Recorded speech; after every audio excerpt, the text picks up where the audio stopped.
ٹھیک ہے ویتنام میں بھی چلے، وہ لڑے 20 سال لڑے، پھر دوبارہ آج میں وہاں چونکہ ایمبیسڈر رہا، تو آج اگر وہاں جاؤ گے تو وہی اسپرٹ ان کے اندر ہے. ایک چھوٹی سی صرف مثال آپ کو بتاتا چلوں کہ ان کے اندر کتنی خود اپنی جو انا ہے ان کی، اور اپنا سیلف ریسپیکٹ کیا ہے. کہ ہمارے ہاں ایک سرونٹ تھی وہ جو کام کرتی ہے میڈ، تو کوئی تو بڑی دبلی پتلی ہوتی ہے ان کی، تو میری بیگم نے مجھے بتایا کہ وہ کوئی بھاری سی چیز تھی، تو اسے میں نے کہا کہ آپ نہ اٹھاؤ، دوسری بندہ کہتی ہے، اسے کہنے لگی میڈم ہمیں اس طرح ہمارے جسم پہ نہ جائیے کمزور پہ، ہم نے ایک سپر پاور کو جو ہے وہ ڈیفیٹ دیا ہے. یہ قومیں ہیں، اور میں سمجھتا ہوں کہ ایرانی بھی وہ قوم ہے جو 7,000 سال اچھا پرانی ہے، تمدن ہے، ریزیلینس ہے. بلوچ صاحب آپ نے وار آبجیکٹیو کی بات کی. بہت تھوڑے لوگ ہیں جو کنسنٹریٹ کرتے ہیں، جو وار آبجیکٹیو ہے اس کا تعین کر پاتے ہیں. کیونکہ ٹرمپ نے پہلے کہا کہ ہم نے رجیم چینج کرنی ہے، پھر انہوں نے کہا کہ ہم نے ایران کو ڈسمینٹل کر دینا ہے، پھر انہوں نے کبھی کہا یہ مذہبی جنگ ہے، کبھی کچھ کہا، اور آپ نے آج جو اس کو بالکل 2 حرفوں میں بیان کیا ہے کہ یہ ان کا آبجیکٹیو ایران کے وسائل ہیں، اور ایران کے جو وسائل ہیں انہی کو اگر ہم باقی جو جنگیں امریکہ نے لڑی ہیں جس طرح عراق ہے، شام ہے، لیبیا ہے، اور نظر بھی آتا ہے کہ وہاں کے وسائل کے اوپر قبضہ کرنے کے لیے. اب اگر ہم وسائل کو مد نظر رکھتے ہوئے اس جنگ کو آگے دیکھیں تو آپ کیا خیال کرتے ہیں کہ یہ جنگ کیسے رکے گی، کہاں تک پہنچے گی؟ کیونکہ ٹرمپ تو وسائل کے اوپر نظریں جمائے بیٹھے ہیں اس کی. دیکھیے جی، میں پہلے تھوڑا سا مجھے ہوپ ہوا تھا جب پاکستان نے ایک انیشیٹو لیا، اور اس اعتماد سے لیا کہ جو وارنگ پارٹیز ہیں وہ آئیں گی، ٹیبل ٹاکس کریں گی، اور ان کی سنسیریٹی، اور ہم سے کہا گیا، پاکستان نے والنٹیئر نہیں کیا، ان کو کہا گیا، امریکہ کی طرف سے کہا گیا، ایران کی طرف سے بھی ایک ولنگنس دکھائی گئی. لیکن اصل میں ایران کا قصور میں نہیں سمجھتا اس میں. اصل میں وہ اتنے دکھی ہیں، اتنے مار کھائی ہوئی ہے انہوں نے ان لوگوں سے 40-47 سالوں سے، وہ شاید امریکن انسٹنکٹ کو ہم سے زیادہ جانتے. تو انہوں نے کہا کہ آج ہم بند کر دیتے ہیں، آپ کیسے گارنٹی دیں گے کہ یہ دوبارہ پھر نہیں چڑھ دوڑیں گے، یا نتنیاہو نہیں چڑھ دوڑے گا. تو وہ کہتے ہیں ہم اب اس جنگ کو اپنے منطقی انجام تک پہنچانا چاہتے ہیں. وہ یہ کہ امریکہ استعمار جو مغرب کا اور ان کا جو یہاں ٹولہ اسرائیل ہے وہ توبہ تائب ہوں، اس کے بعد ہی ہم کریں گے. which if I was Irani I would do it, I'll pay the price for it. I entirely agree with it. تاریخ کی جن کو نظر ہوتی ہے وہ یہی کرتے ہیں، کیونکہ ورنہ یہ ہوگا کہ آج انہوں نے 2000 بندے مار کے وہ بھول جاتے، پھر آپ ان کے ساتھ نیگوسیشن میں اچھی پلیزنٹریز کرتے. پاسبل نہیں تھا. بہرحال پاکستان کے لیے فرض تھا کہ وہ کچھ ٹیبل پہ لائے. اب اس کے بعد جو آپ نے پوچھا کہ میں کیا دیکھ رہا ہوں، unfortunately it's a very very بہت ہی جو سیناریو بن رہے ہیں وہ اچھے نہیں بن رہے. مجھے یہ لگتا ہے کہ جس قسم کی ٹرمپ کی پرسنالٹی ہے وہ کسی طرح سے بھی وہ ضرور لینڈ جو اٹیک کرے گا، اپنی فوجیں اتارے گا، اسٹارٹ کرے گا with the smaller and the big Tom جو کہ ڈسپیوٹڈ آئلینڈس ہیں یو اے اور ایران کے درمیان. 2 ہیں Tom they call it small and big. اور اس کے بعد کیونکہ ابھی اتنے 70,000 لوگ جو فوجی جمع کیے ہیں ایسے صرف دکھاوے کے لیے نہیں. آئی تھنک پہلے یہ تھا کہ شاید یہ پریشر ٹیکٹکس ہے. No it is not.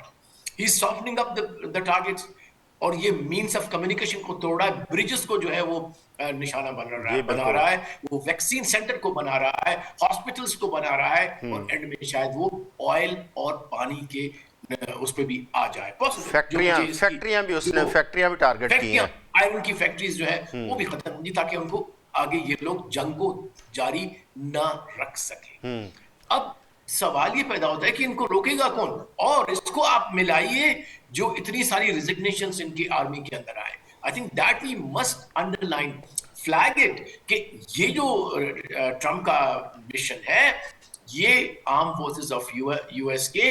اور لوگوں کے لیے قابل قبول نہیں ہے. 7 million people March last week in 17 cities of the US. اچھا بلوچ صاحب، اس کے ساتھ ساتھ ایک اور بڑا امپورٹنٹ ایشو ہے، وہ ہے انڈیا کا.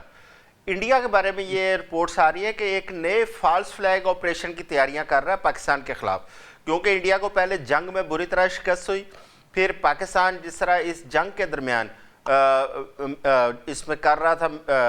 میڈیٹ کر رہا تھا، اس پہ بھی انڈیا کو بہت تکلیف تھی، جے شنکر کا بیان آیا. اب پاکستان کے خلاف جو وہ نیا فالس فلیگ کی تیاری کر رہا ہے، اس کی کیا سگنیفیکنس ہے؟ اس کو بھی میں آئی تھنک براڈر پکچر میں دیکھوں گا، کیونکہ پاکستان ایک لحاظ سے امن کا پیامبر ہے اس کرائسس کے اندر. وہ نہیں چاہتا کہ جو مسلم ریاستیں ہیں، چاہے وہ جے سی سی کی ہوں یا ایران ہو یا سعودی عرب ہو، اور یا نہ ہم بذات خود، کیونکہ ہمارے بارڈر ایران کے ساتھ ملتے ہیں، ہمارے بہت سارے ٹرائب پہ کراس دا بارڈر رہتے ہیں، اور ہمیں مسئلہ بھی ہے بی ایل اے کے ساتھ، ہمیں وی آل نو. اور وہاں پہ کابل میں بھی ایک ایسا رجیم بیٹھا ہوا ہے جو کہ ہمارے در پہ ہے. تو حالات جنگ میں یہ ہوتا ہے، اگر آپ کا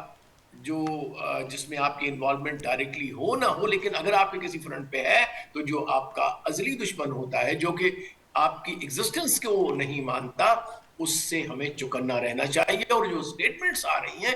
کسی حد تک وہ فالس فلیگ کی طرف جا رہی ہیں، وارننگز دے رہے ہیں کہ پاکستان یہ نہ سوچے کہ ہم خاموش بیٹھے ہوئے، اور بہت ساری. تو آئی تھنک یہ فالس فلیگ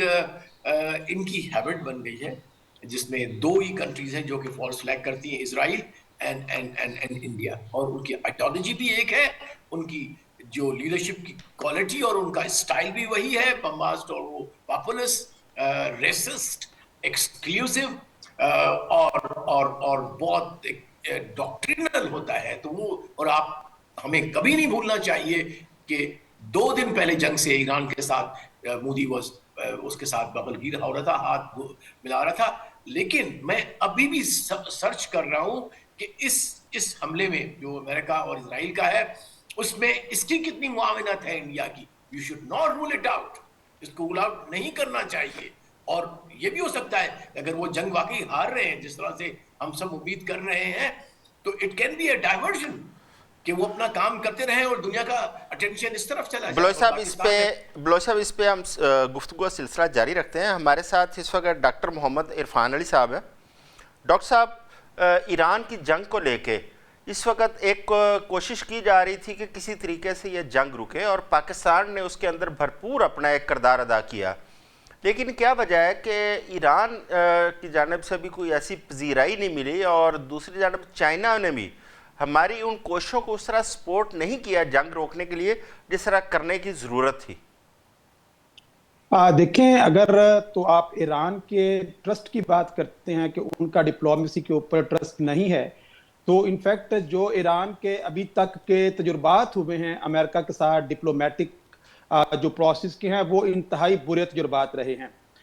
سب سے پہلے تو آپ یہ دیکھتے ہیں کہ جب joint comprehensive plan of action جو ہے وہ سائن کیا گیا 2015 کے اندر، 8 سال کی محنت کا نتیجہ تھا، اور اوباما کی ایڈمنسٹریشن تھی، دنیا کے 5 بڑے ممالک اور جرمنی اس میں شامل تھا. تو ڈونلڈ ٹرمپ نے آ کے 2018 میں سنگل ہینڈڈلی جو ہے اس کو ختم کر دیا. پھر جون 2025 کے اندر جو جنگ ہوئی، جنگ سے پہلے ایک نیگوسیشن کا پروسیس چل رہا تھا، تو اس کے نتیجے میں امریکہ نے مڈل آف دا ٹاک بم پھینک دیا. پھر اس کے بعد ہم دیکھتے ہیں کہ یہ جو جنگ بندی جون 2025 کی جنگ بندی کے بعد بھی اب پھر دوبارہ سے یہ ہو گیا. تو جب آپ بار بار کسی ملک کے ٹرسٹ کو اس طریقے سے تباہ کریں گے اور ان کا ٹرسٹ ختم کریں گے،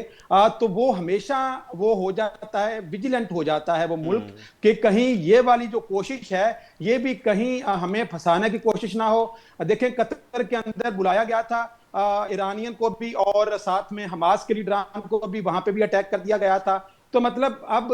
ٹرسٹ کر نہیں سکتا ہے ایران امریکہ کے اوپر. تو اس سارے سیناریو کے اندر یہ جو امریکہ نے انٹرنیشنل ڈپلومیٹک مورالیٹیز اور ڈپلومیٹک جو ٹریڈیشن ہے، اس کو جتنا نقصان ڈونلڈ ٹرمپ کی ایڈمنسٹریشن نے پہنچایا ہے کہ اس وقت دنیا میں کوئی بھی ملک جو ہے وہ ڈونلڈ ٹرمپ کی بات کے اوپر یقین کرنے کا سوچ بھی نہیں سکتا ہے. کیوں؟ سب سے بڑھ کر پاکستان کو بھی ان سارے سیناریو کے اندر بہت پھونک کے قدم رکھنے کی ضرورت ہے. یہ تو بات ہو گئی آپ کی ایران کے ٹرسٹ نہ کرنے کی. دوسری طرف آپ نے بات کی ہے چین کی. دیکھیں، چین اس وقت اس ساری جنگ کو ایک فیلڈ لیبارٹری کے طور پر دیکھ رہا ہے، جو کہ جتنے بھی بوم یا میزائل جو ہیں وہ اس وقت ایران کے اوپر پھینکے جا رہے ہیں، ان کی وہ ریورس انجینئرنگ کر رہا ہے اور کل کو جب چین اور امریکہ کبھی آمنے سامنے ہوں گے تو کس طریقے سے امریکہ کی یہ جو اسٹریٹجی ہے, یہ جو ملٹری پلے بک ہے, اس کو وہ اسٹڈی کر رہا ہے تاکہ اس وقت اس کو کاؤنٹر کیا جا سکے. کل کو اگر ہم تائیوان کی طرف چائنا جاتا ہے یا ساؤتھ چائنا سی کے اندر جاپان کے ساتھ بھی, کیونکہ اس کے تعلقات آج کل بہت زیادہ اچھے نہیں ہیں, تو اس سارے سناریو کے اندر چین تو ایک اپرچونٹی کے طور پر اس کو دیکھ رہا ہے. اور تیسری جو وجہ ہے اس کے اندر آپ کے جو عرب ممالک ہیں جن کے ساتھ پاکستان ایک نیوٹرالٹی اور ایک بیلنس کو کریٹ کرنے کی کوشش کر رہا ہے, تو یہ ایک بلیڈ کی دھار کی طرح ہے. پاکستان کی یہ مجبوری بھی ہے کہ انہوں نے سعودی عربیہ اور ایران کے درمیان ایک توازن کو قائم کرنا ہے, اور اگر یہ توازن ہلکا سا بھی ایک سائیڈ پہ ہو جاتا ہے تو الٹیمیٹلی یہ پاکستان کے لیے بہت زیادہ خطرناک ہوگا. تو اس وقت ہم دیکھتے ہیں کہ پاکستان کی جو حکومت ہے, ہمارے وزیر اعظم شہباز شریف ہو, چاہے وہ ہماری ملٹری قیادت ہو, وہ دن رات اس کوششوں میں ہیں کہ کسی طرح سے یہ جو جنگ بندی ہے یہ ہو سکے. لیکن ایک طرف امریکہ کا اپنا جو رویہ ہے کہ جب بھی نیگوسیشن کی بات ہوتی ہے تو وہ نیگوسیشن کے بیچ کے اندر آ کے اس طرح کا جو اٹیک کر دیتا ہے. اگرچہ ہمیں وہ جو صدر ہیں ایران کے, ان کا ہمیں ابھی ٹویٹ دیکھنے کو ملا تھا کہ وہ یہ کہ وزیر خارجہ کا بھی کہ ہم پاکستان کی جو کاوشیں ہیں ان کو سراہتے ہیں, اور یہ جو نیو یارک ٹائم کے اندر اور امریکن میڈیا کے اندر یہ بات کی جا رہی ہے کہ اس لیے ایران اسلام آباد نیگوسیشن کے لیے نہیں آیا تھا کیونکہ امریکہ جو ہے وہ لیڈران کے اوپر حملہ کرنا چاہتا تھا, تو وہ اس بات کو بھی نگیٹ کرتے ہوئے نظر آ رہے ہیں. ڈاکٹر صاحب, اس پہ ایک طرف ٹرسٹ ڈیفیسٹ ہے ایران کو, دوسری جانب امریکہ بار بار جس قسم کی آپ نے ابھی ذکر کیا کہ جس قسم کی حرکتیں ان پہ اٹیک کیے جا رہے ہیں اور بار بار ان کا ٹرسٹ توڑا جا رہا ہے. اچھا, اس سب کے باوجود کوئی ایسا وے آؤٹ آپ کو نظر آ رہا ہے کہ یہ جنگ ختم کس طرح ہوگی یا جنگ میں کوئی رکاوٹ کس طرح آئے گی؟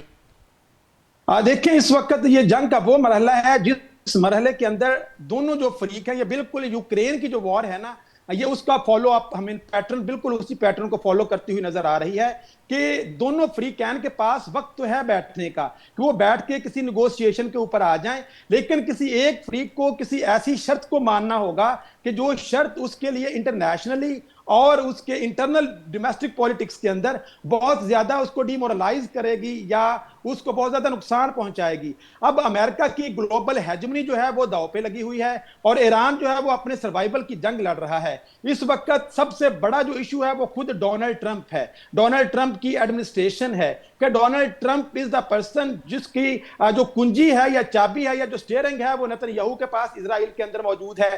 اب جو تیسرا فریق ہے وہ کبھی بھی اس جنگ کو رکنے دے گا نہیں, کیونکہ یہ وہ لمحہ ہے کہ اگر اس لمحے میں جنگ رک جاتی ہے تو اس کا الٹیمیٹ جو بینیفٹ ہے وہ ایران کو ہوگا اور وہ اس خطے کا ایک بڑا اسٹریٹجک ونر بن کے ابھرے گا. اب جنگ ختم کیسے ہوگی؟ دیکھیں, پاکستان ہے, ترکی ہے, ایجپٹ ہے, سعودی عربیہ اور عرب کنٹریز, اب ان کو یہ ریلائز کرنا ہے کہ انہوں نے کہیں نہ کہیں آ کے ایران کو کنسیشنز دینی ہیں اس حد تک کہ اگر ایران یہ کہتا ہے کہ جتنا بھی ملٹری سٹرکچر ہے اس وقت امریکہ کا مڈل ایسٹ کے اندر, ایران کہتا ہے کہ یہ سٹرکچر جو ہے اس کو ختم کیا جائے, تو اس کی جگہ پہ پاکستان, ترکی, ایجپٹ جو ہیں, چائنا اور روس, اس خطے کے جو ممالک ہیں, ایشیا کانٹیننٹ کے جو ممالک ہیں, وہ مڈل ایسٹ کا جو سیکیورٹی سٹرکچر ہے اس کو وہ ڈیزائن کریں. تو یہ وہ لمحہ ہوگا جس کو اگرچہ امریکہ کے لیے قبول کرنا اتنا آسان نہیں ہے, لیکن عرب کنٹریز اگر یہ چاہتے ہیں کہ کسی طرح سے ان کے لیے آنے والا وقت کچھ عافیت کا وقت ہو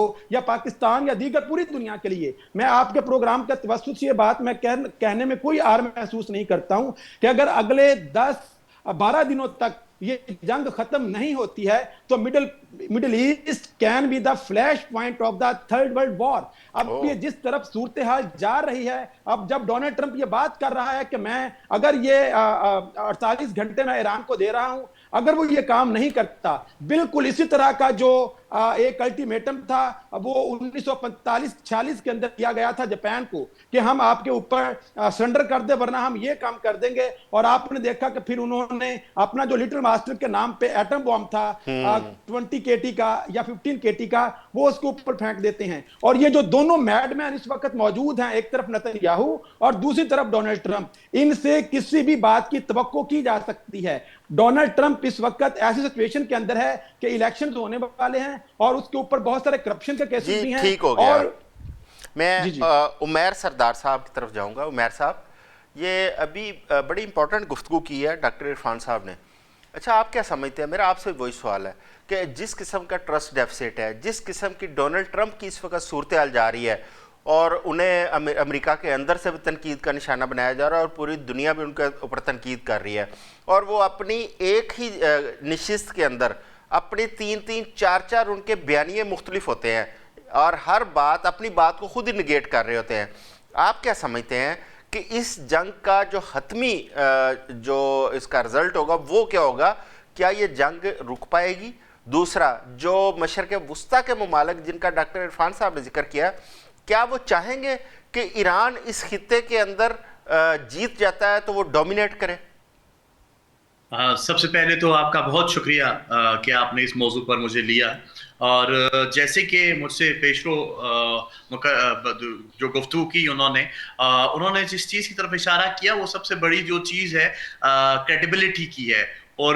آپ اگر دیکھیں تو ڈونلڈ ٹرمپ کی credibility for that matter gauge کی جاتی ہے کہ کیا آیا جو بات اس نے کی ہے اس کو پاسداران انقلاب یا ایران کی جو ڈپلومیسی ہے یا ڈپلومیٹس ہیں وہ اس کو آن کر رہے ہیں یا نہیں، تو یہ تو عالم ہے ان کی کریڈیبلٹی کا۔ اور جیسا کہ اس سے پہلے کے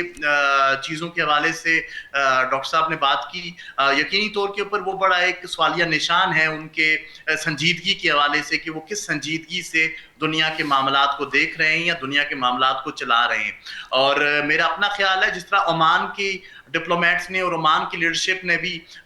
جو ڈیبیٹ کھولی اور یقینی طور کے اوپر انہوں نے کہا کہ یہ جو نیگوسیشنز کے دوران اس طرح کا عمل کیا گیا ہے اور جو وار شروع کی گئی ہے، تو وہ بھی ان کی سنجیدگی اور ان کی جو where the strings are being pulled from اس کی سمجھ آ رہی ہے۔ تو یہ تو بنیادی طور کے اوپر اگر ہم دیکھیں تو ایران